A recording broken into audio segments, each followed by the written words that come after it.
Muy buenas tardes, noches, muy buenos días, depende de cuando estéis viendo este vídeo.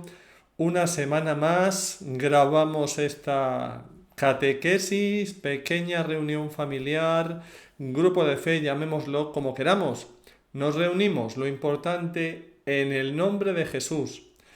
Él está en medio de nosotros según su promesa. Vamos a comentar su palabra, vamos a hablar de alguna celebración importante que suceda esta semana. Vamos a hacerlo juntos, compartiendo nuestra fe. Y como decimos, Él está en medio de nosotros porque estamos reunidos en su nombre.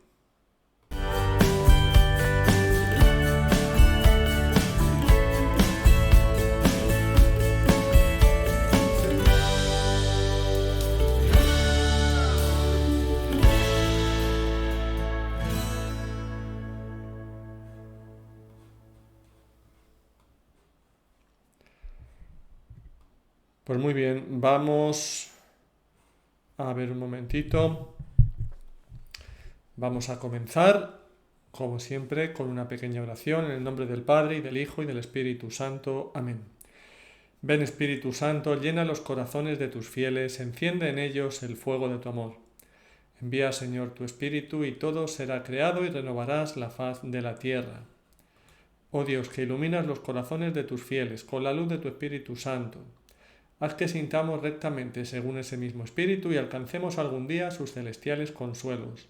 Por Jesucristo nuestro Señor. Amén. En el nombre del Padre, y del Hijo, y del Espíritu Santo. Amén. Muy bien, vamos entonces a escuchar el capítulo que nos corresponde hoy del Evangelio de San Mateo, que ya lo estamos terminando. Vamos a escuchar hoy el penúltimo capítulo, capítulo 27 del Evangelio de San Mateo. Y después pasamos a comentarlo. Vamos a escucharlo.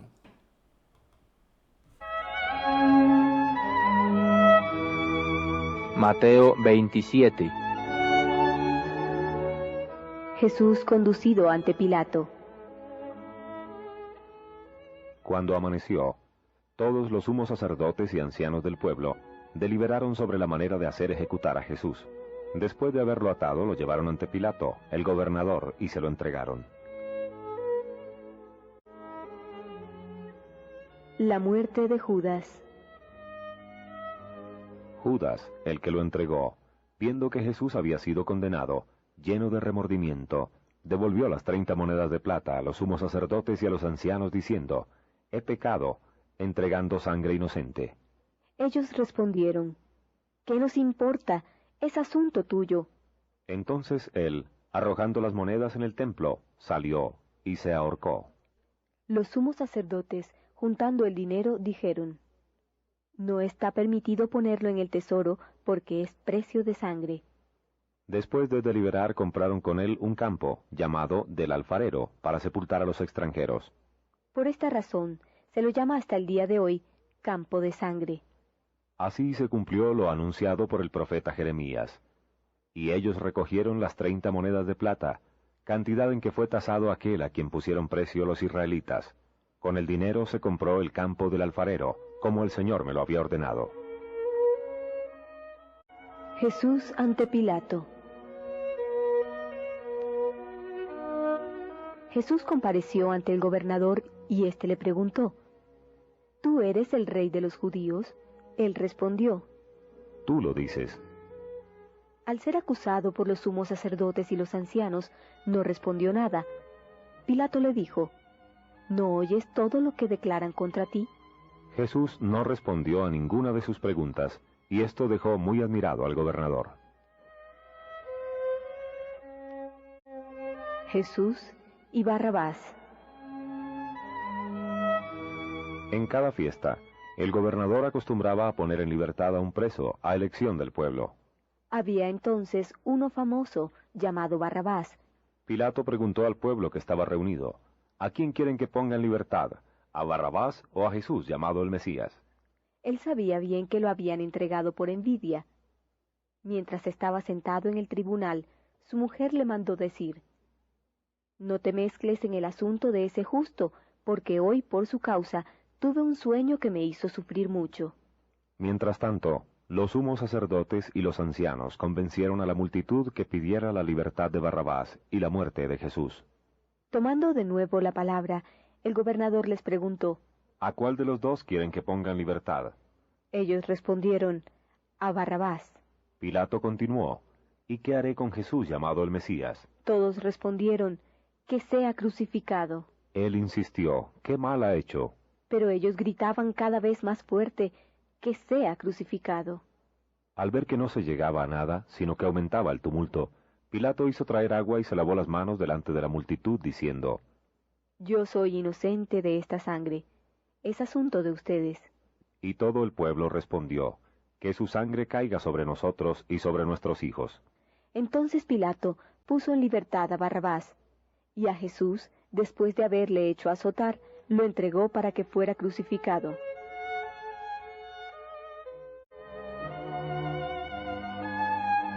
La coronación de espinas. Los soldados del gobernador llevaron a Jesús al pretorio, y reunieron a toda la guardia alrededor de él. Entonces lo desvistieron y le pusieron un manto rojo. Luego tejieron una corona de espinas y la colocaron sobre su cabeza. Pusieron una caña en su mano derecha y doblando la rodilla delante de él, se burlaban diciendo: Salud, rey de los judíos. Y escupiéndolo, le quitaron la caña y con ella le golpeaban la cabeza. Después de haberse burlado de él, le quitaron el manto, le pusieron de nuevo sus vestiduras y lo llevaron a crucificar.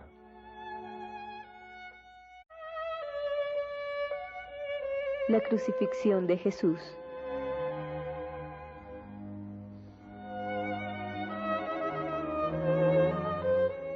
Al salir se encontraron con un hombre de Cirene, llamado Simón, y lo obligaron a llevar la cruz. Cuando llegaron al lugar llamado Gólgota, que significa lugar del cráneo, le dieron de beber vino con hiel. Él lo probó, pero no quiso tomarlo. Después de crucificarlo, los soldados sortearon sus vestiduras y se las repartieron, y sentándose allí, se quedaron para custodiarlo. Colocaron sobre su cabeza una inscripción con el motivo de su condena: Este es Jesús, el rey de los judíos. Al mismo tiempo, fueron crucificados con él 2 ladrones, uno a su derecha y el otro a su izquierda. Injurias a Jesús crucificado. Los que pasaban lo insultaban y moviendo la cabeza decían: Tú que destruyes el templo y en 3 días lo vuelves a edificar, sálvate a ti mismo, si eres hijo de Dios, y baja de la cruz. De la misma manera, los sumos sacerdotes, junto con los escribas y los ancianos, se burlaban diciendo: Ha salvado a otros y no puede salvarse a sí mismo. Es Rey de Israel, que baje ahora de la cruz y creeremos en él. Ha confiado en Dios, que Él lo libere ahora si lo ama, ya que Él dijo: Yo soy hijo de Dios. También lo insultaban los ladrones crucificados con él.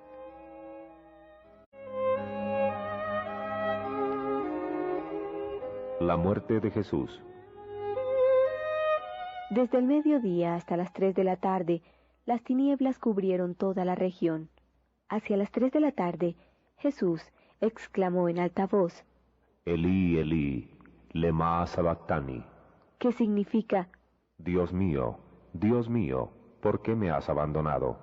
Algunos de los que se encontraban allí, al oírlo, dijeron: Está llamando a Elías. Enseguida uno de ellos corrió a tomar una esponja, la empapó en vinagre, y poniéndola en la punta de una caña, le dio de beber. Pero los otros le decían: Espera, veamos si Elías viene a salvarlo. Entonces Jesús, clamando otra vez con voz potente, entregó su espíritu. Inmediatamente, el velo del templo se rasgó en 2 de arriba abajo, la tierra tembló, las rocas se partieron y las tumbas se abrieron. Muchos cuerpos de santos que habían muerto resucitaron, y saliendo de las tumbas, después que Jesús resucitó, entraron en la ciudad santa y se aparecieron a mucha gente. El centurión y los hombres que custodiaban a Jesús, al ver el terremoto y todo lo que pasaba, se llenaron de miedo y dijeron: verdaderamente, este era Hijo de Dios. Las mujeres que siguieron a Jesús. Había muchas mujeres que miraban de lejos. Eran las mismas que habían seguido a Jesús desde Galilea para servirlo. Entre ellas estaban María Magdalena, María la madre de Santiago y de José, y la madre de los hijos de Zebedeo.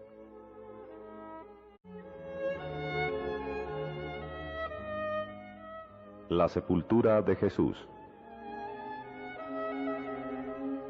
Al atardecer, llegó un hombre rico de Arimatea, llamado José, que también se había hecho discípulo de Jesús, y fue a ver a Pilato para pedirle el cuerpo de Jesús. Pilato ordenó que se lo entregaran. Entonces José tomó el cuerpo, lo envolvió en una sábana limpia, y lo depositó en un sepulcro nuevo que se había hecho cavar en la roca.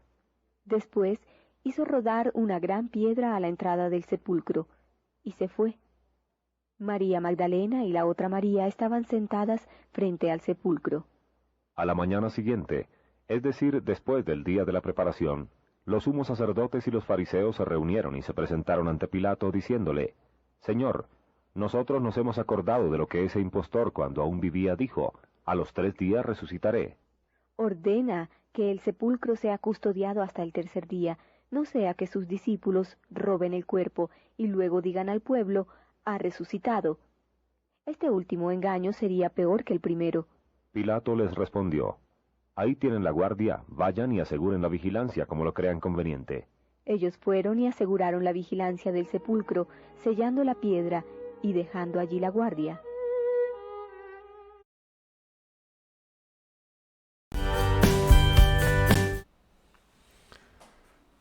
Este capítulo 27, la segunda parte de la pasión, podemos decir, ¿no? El 26 que escuchábamos el otro día sería la primera, segunda parte de la pasión, según San Mateo, el capítulo 27. Pues bien, la pasión, ya decíamos, los capítulos de la pasión son el centro de todos los evangelios. En todos los evangelios lo más importante y aquello a lo que dedican más extensión y más detalle es la pasión de Jesús, porque es, como dirá San Juan, la hora suprema de Jesús, su momento, ¿no? El momento para el que Él ha venido, la hora también de ser glorificado, ¿no? En su pasión y de glorificar al Padre, de que el Padre glorifique su nombre en Él. Bueno, todo eso lo dice San Juan, decimos, ¿no? Pero nos hace ver cómo la pasión ocupa un lugar central desde el pensamiento de los primeros cristianos inspirados por el Espíritu Santo, desde los mismos apóstoles. La pasión de Jesús es el momento más importante de su vida, ¿no? Por eso, pues una espiritualidad cristiana, que sea una espiritualidad sana, normal, conforme al Nuevo Testamento, a las Escrituras y a la tradición de la Iglesia, pues tiene que dar también ese valor privilegiado a la pasión, ¿no? No son cristianas esas espiritualidades que pretenden ocultar la pasión y decir, no, es que en el pasado se hablaba de una manera muy oscurantista, se exaltaba el sufrimiento, pero hoy en día eso ya no hay que hablar de ello, hay que hablar de la resurrección, que es un mensaje positivo. Bueno, eso es poner los criterios del mundo por encima de lo que nos dice la palabra de Dios y lo que nos enseña el Espíritu Santo, ¿no? No es así. Hay que ver la pasión de Jesús como el centro de su vida y nosotros los cristianos, fijaros cómo define Jesús la vida cristiana. Dice, quien quiera venir en pos de mí, quien quiera ser su discípulo, dice, niéguese a sí mismo, tome su cruz y me siga, ¿no? La esencia del seguimiento de Cristo, la esencia de su vida, de la vida cristiana está en imitar su pasión y su cruz. Bueno, pues cuando contemplamos la pasión de Jesús, al mismo tiempo, pues no hay que contemplarla tampoco de una manera superficial, quedándonos simplemente en los sufrimientos, ¿no? O como a veces pues busca el cine hoy en día, pues ese incluso regocijarse demasiado a veces en la sangre, en las heridas, ¿no? Pues no es eso tampoco lo que no tenemos que fijar nosotros, ¿no? También sería un error quedarnos simplemente en el aspecto material o en el aspecto incluso sentimental de ¡ay, qué pena me da Jesús! No. Sobre todo lo más importante que tenemos que contemplar en la pasión es el amor con el que Cristo está padeciendo todo eso por nosotros. Y las virtudes, ¿no? El amor, la caridad es la forma de todas las virtudes, es, podemos decir, la virtud suprema, la más importante, la caridad, el amor.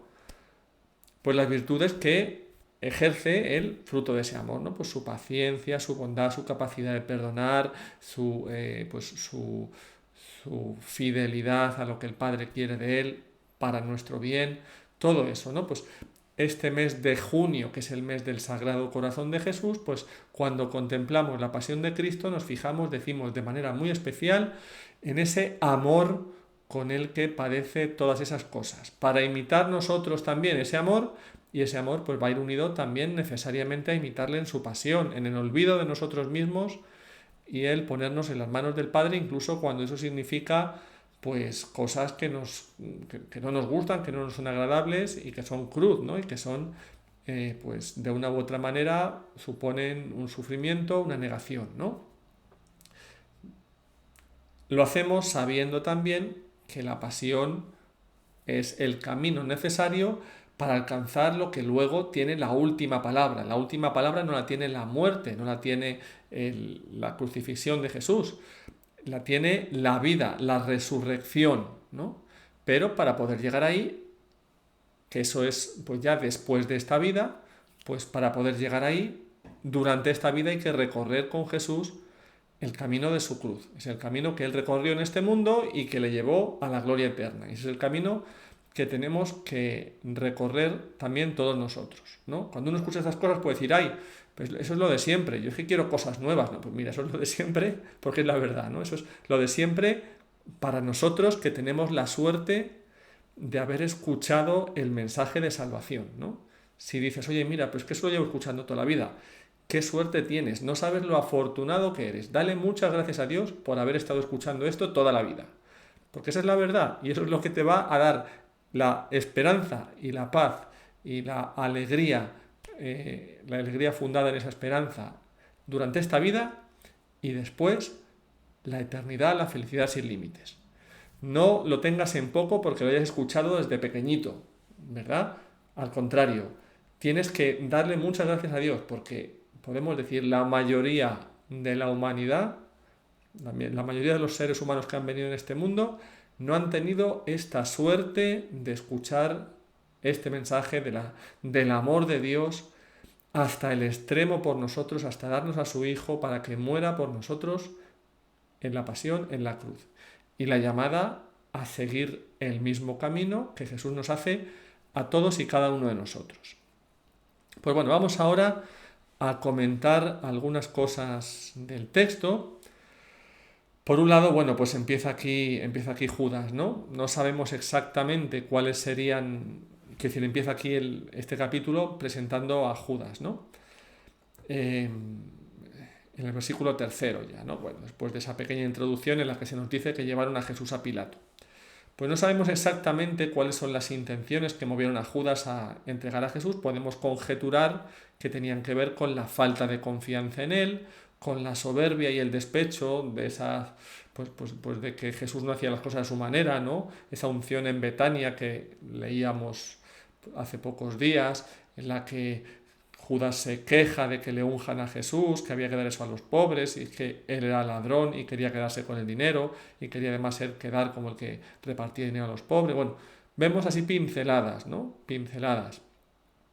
Vemos sobre todo el endurecimiento del corazón de Judas, que Jesús no le, pues con esas, podemos decir, esas largas cambiadas, ¿no? Esos flashes de las largas, esas indirectas y a veces directas que le lanza para hacerle ver que sabe sus planes y hacerle que se arrepienta de ellos, pues no hay manera de que Judas acepte esa llamada a la conversión de Jesús. Endurece su corazón. Bueno, al final le traiciona. Y pues como ve la tremenda fealdad y la tremenda injusticia de su pecado, resulta que se desespera, ¿no? Digámoslo así, Judas había hecho un pecado muy grave entregando a Jesús, pero hace otro pecado todavía peor desesperándose. La desesperación, fijaros, es uno de los peores o quizá el peor pecado que podemos cometer. Es un pecado contra el Espíritu Santo, de esos que Dios no puede perdonar, ¿no? ¿En qué consiste la desesperación? Nos dice el Catecismo de la Iglesia Católica, dice, por la desesperación el hombre deja de esperar de Dios su salvación personal, el auxilio para llegar a ella o el perdón de sus pecados. Este pecado de desesperación, dice, se opone a la bondad de Dios, a su justicia, porque el Señor es fiel a sus promesas y a su misericordia. Es dudar de la misericordia de Dios, dudar de su poder, dudar de su bondad, dudar de su fidelidad a su propia palabra, ¿no? Como, no, Dios me ha dicho que me va a salvar, pero yo no me lo creo, ¿no? Ese es el peor pecado, fijaros, mucho peor que los otros, porque cualquier otro pecado que cometamos, si somos como el hijo pródigo, que había hecho unos pecados terribles, traicionar a su padre, venderle por el poco dinero de la herencia, olvidarse de él, malgastar esa herencia, darle la espalda, humillarle, bueno, cosas terribles, irse con pues, esos malos sitios, etc. Pero todavía confiaba en que su padre es bueno y en que su padre le va a perdonar si va a su casa. Y eso fue lo que le salvó. El hijo pródigo vuelve a su casa, el padre le perdona y todo vuelve a su estado correcto. Todo vuelve a ser bonito como tiene que ser, ¿no? Vuelve a estar en la casa del Padre. Nosotros igual, por grave que sea nuestro pecado, si confiamos en la misericordia de Dios, en que Él me puede perdonar, en que Él me puede sanar, pues tiene remedio. Pero en el momento en el que yo desespero, ya no hay salvación para mí. Dios no me va a perdonar. Yo soy demasiado malo. Pues en el fondo me estoy centrando mucho en mí mismo, ¿no? Yo he hecho cosas malas, yo me he defraudado a mí mismo, yo no me perdono a mí mismo y yo me desespero. Yo. Dios no entra en ese procedimiento. Y eso es lo peor que nos puede pasar. Volvemos a repetir, ahí Dios no puede perdonarnos porque no nos dejamos perdonar. Es el pecado contra el Espíritu Santo. Es uno de los pecados contra el Espíritu Santo, ¿no? La desesperación. Pues mucho cuidado, porque el demonio muchas veces a lo mejor nos quiere meter la desesperación, incluso nos la quiere meter bajo color de humildad, ¿no?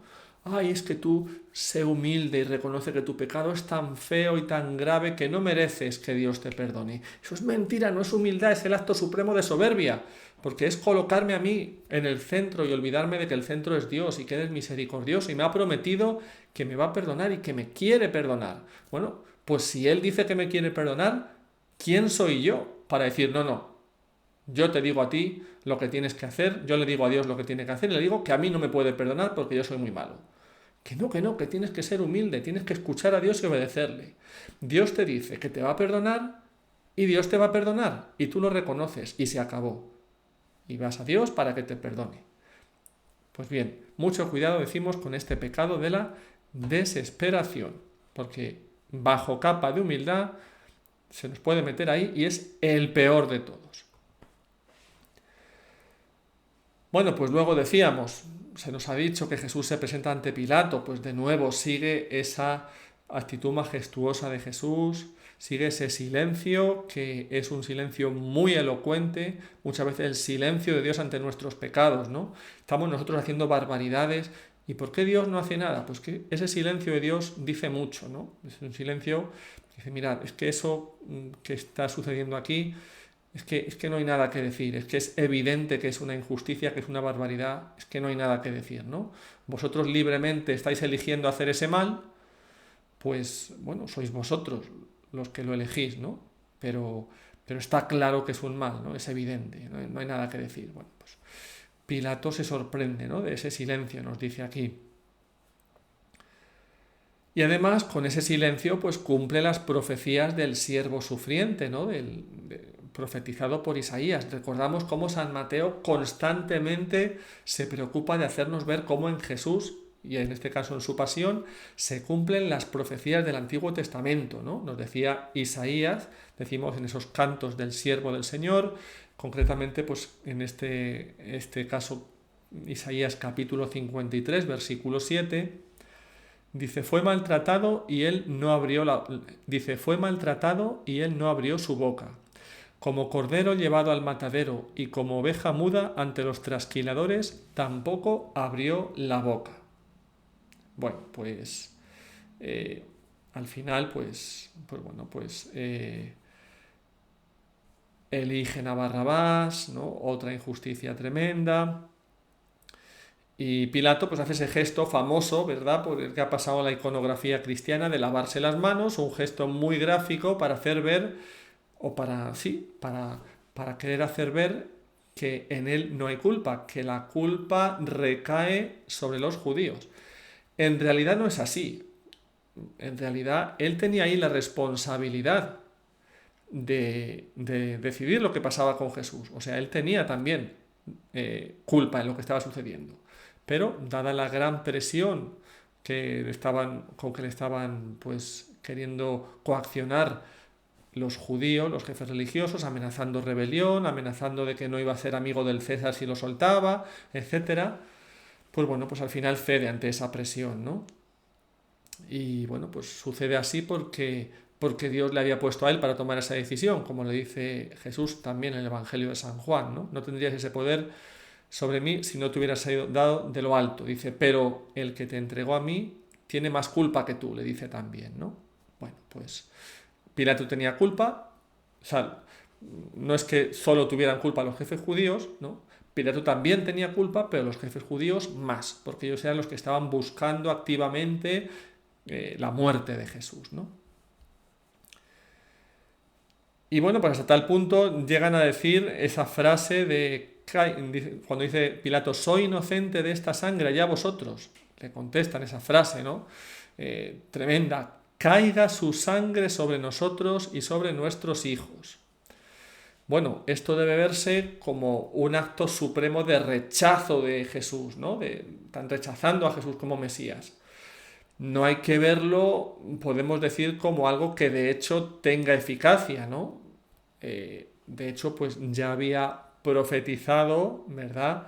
Lo tenemos, pues tenemos aquella profecía en la que ya no se dirá aquel dicho de los padres comieron las uvas agrias y los hijos sufrieron la dentera, ¿no? Sino que cada uno responderá, al final en el juicio de Dios, cada uno responderá de sus propias obras. Pues efectivamente ellos no tenían derecho a decir su sangre sobre nosotros y sobre nuestros hijos, no. Su sangre, si acaso, sobre ti, que le estás rechazando. A tus hijos, déjales que ellos hagan lo que quieran, ¿no? Luego, pues habría judíos que se convertirían y formarían parte de la iglesia, pues habría una mayoría que no lo harían. Así es, ¿no? Y a lo largo de la historia, pues ha habido judíos que se han convertido, ¿no?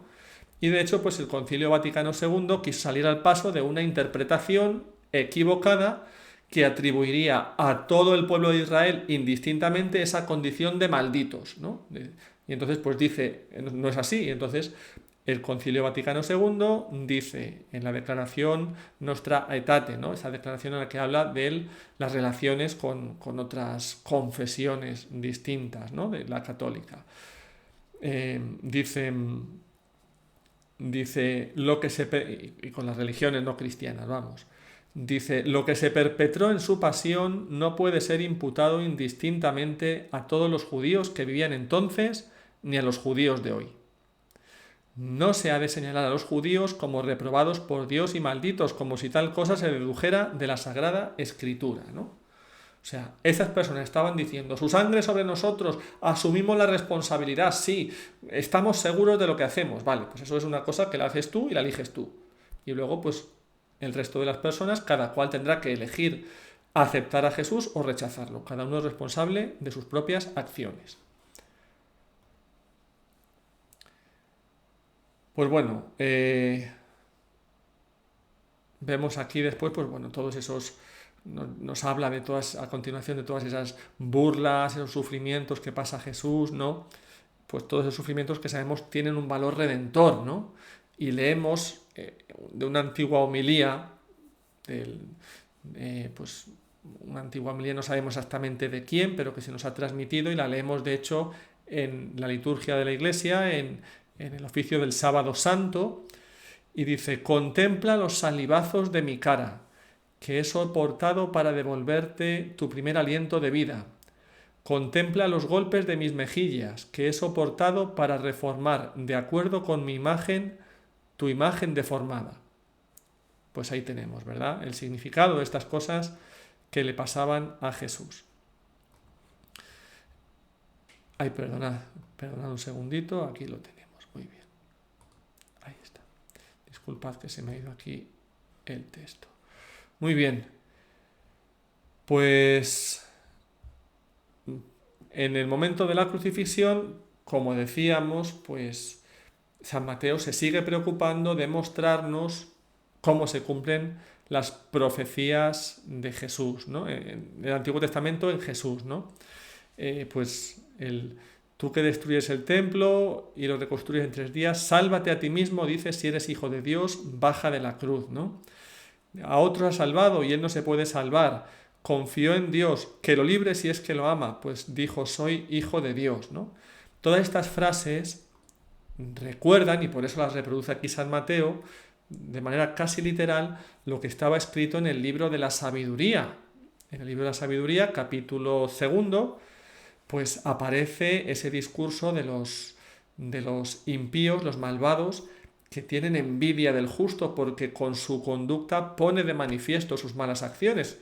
Es una explicación muy buena, ese capítulo 2 del libro de la sabiduría, una explicación, decimos, muy buena de, podemos decir, la actitud psicológica que lleva a todos estos líderes religiosos de los judíos y el pueblo que les hacía caso a rechazar a Jesús, ¿no? Pues acechemos al justo, dice el versículo 12, por ejemplo, de ese capítulo 2 de la sabiduría. Acechemos al justo que nos resulta fastidioso, se opone a nuestro modo de actuar, nos reprocha las faltas contra la ley y nos reprende contra la educación recibida. Presume de conocer a Dios y se llama a sí mismo Hijo de Dios. Es un reproche contra nuestros criterios. Su sola presencia nos resulta insoportable, ¿no? Leemos.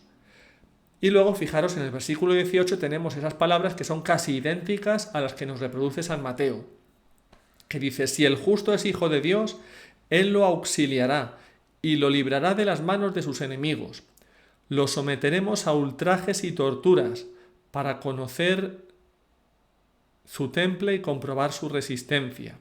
Lo condenaremos a muerte ignominiosa, pues según dice, Dios lo salvará, ¿no? Fijaros, palabras muy parecidas a las que nos ha reproducido San Mateo. De nuevo, decimos, preocupado de hacer ver que en Jesús se cumplen profecías escritas muchos siglos antes.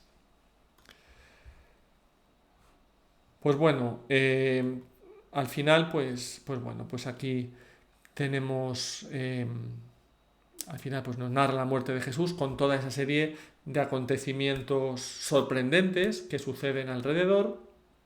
De hecho, pues cuando uno va, disculpadme, tengo por aquí la imagen, cuando uno va a Tierra Santa y visita la iglesia del Santo Sepulcro, hay un templete construido dentro de la iglesia sobre, podemos decir, la cima de la roca del Calvario, que no es que sea una montaña grande, es una roca pues de 5 o 6 metros, que sobresale como 5 o 6 metros de altura. Entonces, pues en la parte de arriba hay como un templete que tiene un altarcito rodeando el lugar donde estaba la cruz de Jesús, ¿no? Donde se colocaban las cruces de los crucificados, está ahí el hueco y ahí pues estaba la cruz de Jesús. Y luego, pues debajo de ese templete hay unas escaleras que bajan y que permiten ver esa misma roca por debajo cómo está quebrada, ¿no? Cómo está resquebrajada. Y como decía, pues tenemos por aquí, disculpad, a ver...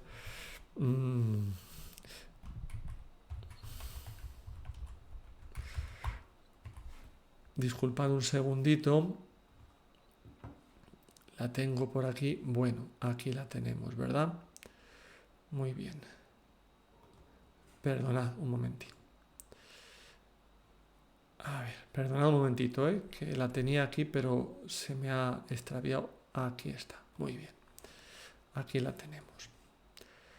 Pues si observáis aquí... A ver, perdonadme un segundito, que la traemos para acá. Observáis aquí la tenemos, muy bien. A ver, que me pongo para este lado. Este es, a ver, aquí lo tenemos. Esta es pues esa pequeña capillita, digamos, que hay debajo de la parte de arriba en el techo de esta capillita estaría el suelo del altar del Calvario. Arriba estaría, pues, el lugar donde estaba la cruz de Jesús. Y aquí por debajo de esta escalerita pues hay un lateral de la roca, ¿no? Si veis ahí, Si observáis, hay una ventanita en la que está iluminada y se ve la roca rota, ¿verdad? Aquí la podemos ver, ahí la podéis ver en el centro, si la tenemos aquí se puede incluso ampliar un poquito, ahí lo tenéis, ¿verdad? Bueno, pues se ve ahí, si os fijáis, la roca rota, la grieta, que según los geólogos, bueno, se hizo en un terremoto, claro. Y según esos mismos geólogos pues cristianos o no cristianos, hubo un terremoto en Jerusalén en torno al año 30 de nuestra era, que pues aproximadamente por esa época debió ser la crucifixión de Jesús, ¿no? Porque sabemos que Jesús no nació en el año 0, sino nació unos años antes. Entonces, pues Jesús en el año 30 tendría pues entre 33 o 36 años, ¿no? Que pues cuadra muy bien con las fechas que nos dicen los evangelios, ¿no? Pues bueno, pues ahí tenemos, como decimos, esa roca en la que se puede observar la grieta hecha por un terremoto, que posiblemente fuera el que nos narra San Mateo aquí al contarnos la muerte de Jesús, ¿no? Nos dice también, pues bueno, pues se oscureció el cielo, etcétera, ¿no? Le vamos a leer unas palabras de San Francisco de Sales comentando la muerte de Jesús. Dice: la muerte del Salvador fue riguroso holocausto que él mismo ofreció al Padre para nuestra redención, aunque los dolores y padecimientos de su pasión fueron tan graves y fuertes que cualquier otro mortal hubiera sucumbido a ellos, a Jesús no le hubieran dado muerte de no haberlo él consentido, y si el fuego de su infinito amor no hubiera consumido su vida. Él fue pues santificador de sí mismo, se ofreció al Padre y se inmoló en el amor, ¿no? Bueno, pues así es. A continuación, pues se nos dice que Jesús, bueno, pues de nuevo, pues su muerte está cumpliendo otra profecía de otro salmo, ¿no? Dios mío, ¿por qué me has abandonado? Igual, pues eso también es una cita bíblica, no es que Jesús se desesperase ni nada de eso, no es que se desesperase como Judas, ¿verdad? Por ejemplo, ni hablar, sino que es una cita del Salmo 22. En Salmo 22, pues aparece esto y Jesús está aplicándose las palabras del Salmo, ¿no? Y finalmente, pues bueno, pues Jesús, nos dice aquí el evangelista que Jesús, al morir, dice, exhaló el Espíritu. Con esto coincide también con lo que nos dice pues San Juan, sobre todo, de cómo al morir Jesús es cuando se nos entrega el Espíritu, ¿no? Pues igual aquí exhaló el aliento, se puede entender en un sentido literal, pero también tiene un significado teológico de entregar el Espíritu, ¿no? Y luego, pues bueno, pues vemos aquí pues una serie de eventos pues también sobrenaturales, ¿no? O preternaturales, que no vamos a comentarlos ahora, nos llevaría mucho tiempo y ya hemos hablado de ellos en alguna otra ocasión también. Y por último, bueno, pues hacer ver que San Mateo deja bien claro que Jesús es sepultado, o sea, que Jesús experimenta la muerte como cualquier otro, ¿no? El Padre quiso que Jesús en su redención, para vencer la muerte, pues verdaderamente la experimentara lo que es que el alma abandona el cuerpo, ¿no? Y sabemos, ya lo explicábamos, que en esos días es en los que Jesús baja al limbo de los justos a rescatar las almas de los que habían muerto antes que él, etcétera, ¿no? Ya lo hemos explicado en otra ocasión, en un programa anterior, podéis verlo allí. Nos dice aquí el Catecismo: en su designio de salvación, Dios dispuso que su Hijo no solamente muriese por nuestros pecados, sino también que gustase la muerte, es decir, que conociera el estado de muerte, el estado de separación entre su alma y su cuerpo, durante el tiempo comprendido entre el momento en que Él expiró en la cruz y el momento en el que resucitó. O sea, Jesús estuvo verdaderamente muerto, no es simplemente que pareciera, no, Él experimentó lo que significa estar muerto. Lo que significa ser un alma separada del cuerpo, un alma incompleta, una persona a la que le falta una parte de sí mismo, porque nosotros somos alma y cuerpo, no somos solo alma. Entonces, cuando nos falta el cuerpo, estamos en una situación violenta, rara, y por eso pues siempre la imaginación o la tradición popular pinta las almas de los difuntos como sombras de lo que fueron en esta vida, ¿no? Como que no están completos del todo. Y así es. Y Jesús pasó por eso durante esos 3 días que pasó desde su muerte hasta su resurrección, ¿no? Verdaderamente experimentó la muerte. Es un misterio tremendo, pero así es, y así nos lo dejan muy claro los evangelistas. Pues bueno, hasta aquí 2 o 3 cositas que hemos dicho del capítulo 27 del Evangelio de San Mateo. Pequeña pausa y pasamos a la segunda parte de nuestro programa.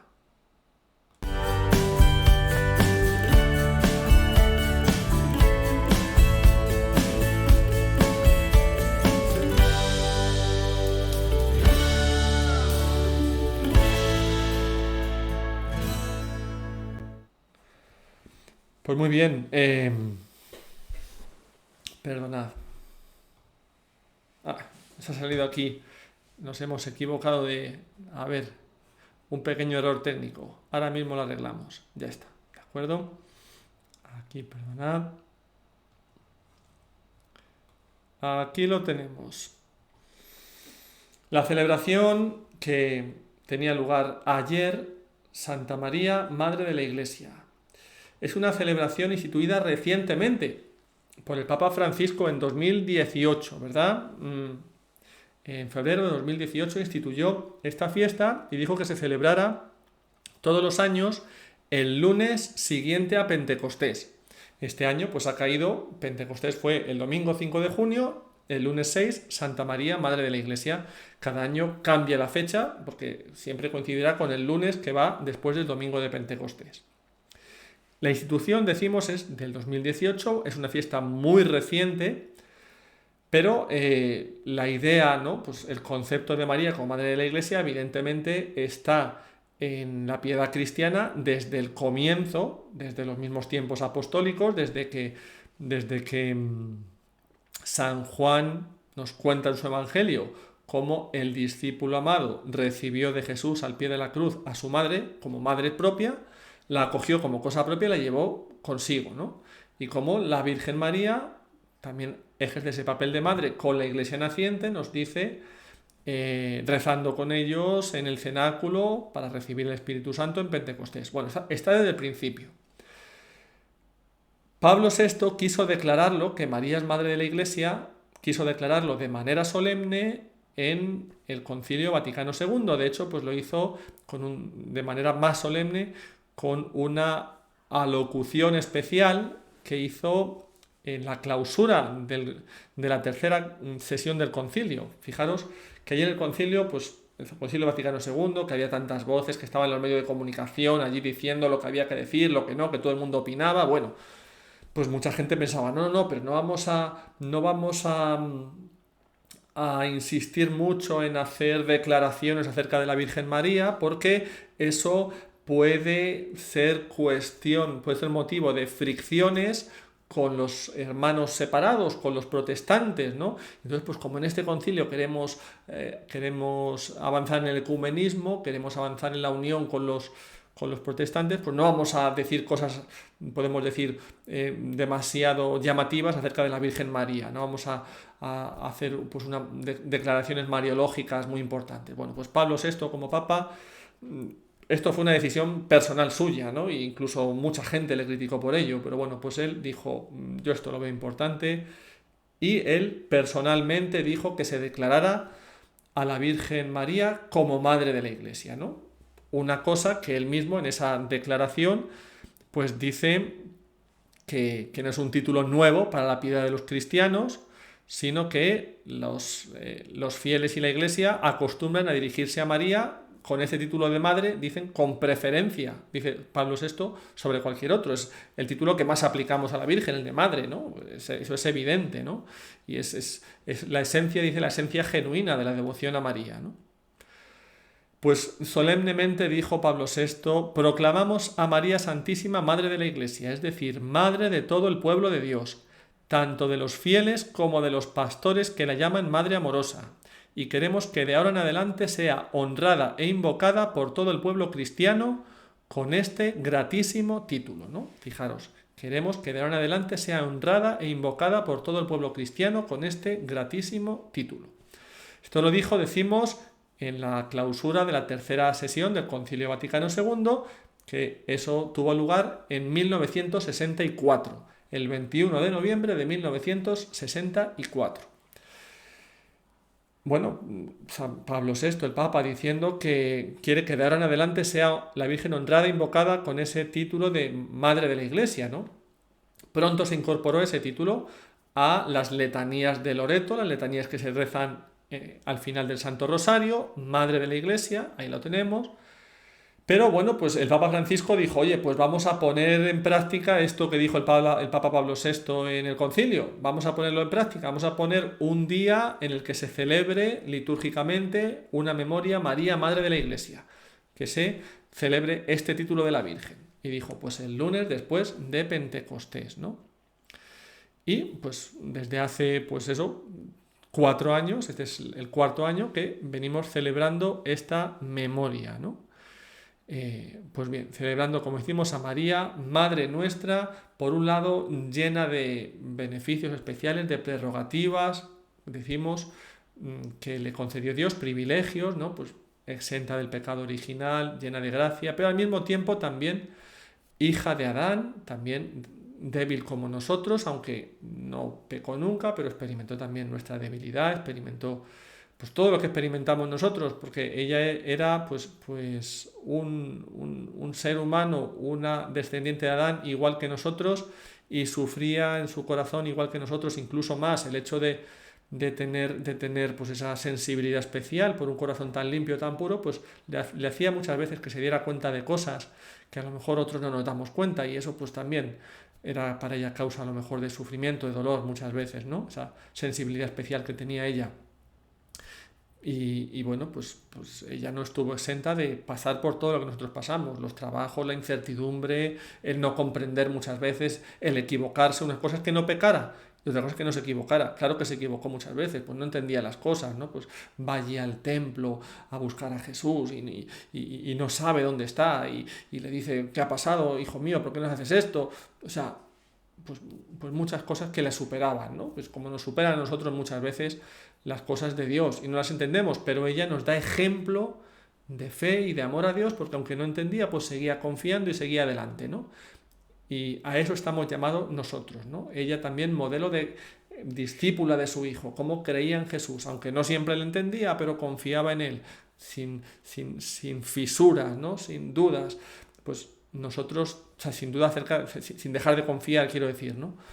Pues nosotros igual la tomamos allá como ejemplo, ¿no? Madre nuestra, Madre de la Iglesia, celebrábamos ayer a la Virgen María bajo este título. Pues muy bien, hoy no hemos usado nuestra cámara maravillosa, hoy fíjate, nada, queda peor porque está ahí esa otra luz en medio, nada, buena idea no haberla usado. Pues terminamos aquí, dejamos aquí nuestro programa.